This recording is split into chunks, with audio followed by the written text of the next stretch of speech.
Breaking news updates. Si Junmar Fajardo ay isa na ngayong 7-time PBA MVP ng CNN Philippines staff. Nasungkit ni Junmar Fajardo ng San Miguel Beermen noong linggo ang titulong Most Valuable Player, MVP, para sa 47th Philippine Basketball Association PBA season, na pinalawig ang kanyang record sa 7 MVP awards. Ang 2010 center mula sa Cebu ay kasalukuyang may hawak ng pinakamaraming MVP titles sa kasaysayan ng PBA. Ang Kraken ay nanalo ng kanyang unang 6 na MVP title nang magkakasunod mula 2014 hanggang 2019. 7 freaking-time MVP. Junmar Fajardo. Bumagal siya sa ika-46 na season matapos mabali ang kanyang kanang tibia. Kinuha ni Scottie Thompson ng Barangay Ginebra San Miguel ang korona ng MVP para sa season na ito, na pinutol ang sunod-sunod na Kraken.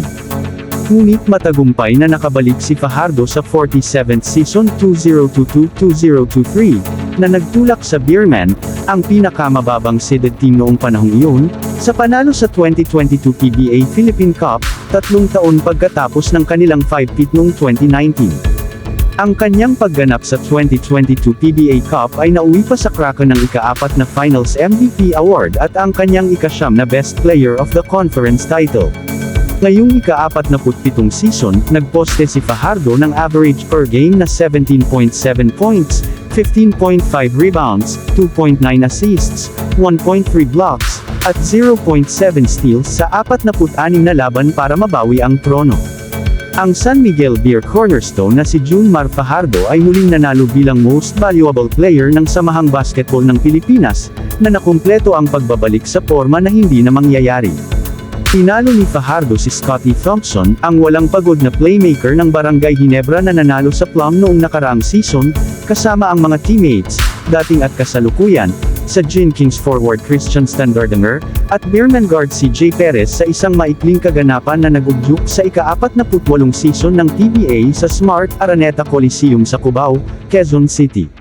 Ang soft-spoken na Cebuano ay nakakuha ng kabuoang 2,248 puntos upang manalo sa karera at muling nagtakda ng bagong record sa liga sa pamamagitan ng pagwawagi sa ika-7 pagkakataon habang inilipat ang 2 trepeo na mas malayo kina Ramon Fernandez at Alvin Patrimonio na parehong nanalo ng mga parangal ng 4 na beses. Samantala, nakuha naman ni Converge bigman Justin Arana ang Rookie of the Year Award, dating Fiberxer standout at ngayon Ginebra guard na si Maverick Ahanisi ang Most Improved Player, habang ang NLEX ace na si Kevin Alas ang Sportsmanship Award. Si Fajardo at ang 3 MVP finalists ay naging first mythical team ng liga, kasama ang highly paying na Ginebra forward na si Jamie Malonzo.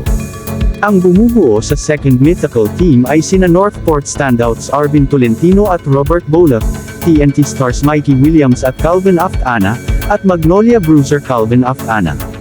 Ang magiliw na higanti ng San Miguel ay nakapasok din sa all-defensive team, kasama sina Standardinger, Chris Newsom ng Meralco at Cliff Hodge at Gio Jalalan ng Magnolia.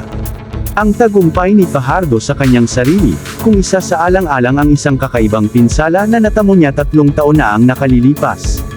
Ang 6'10" bigman ay nabali ang kanyang shin bone sa pagsasanay, na humantong sa kanyang shutdown sa buong 2020 season.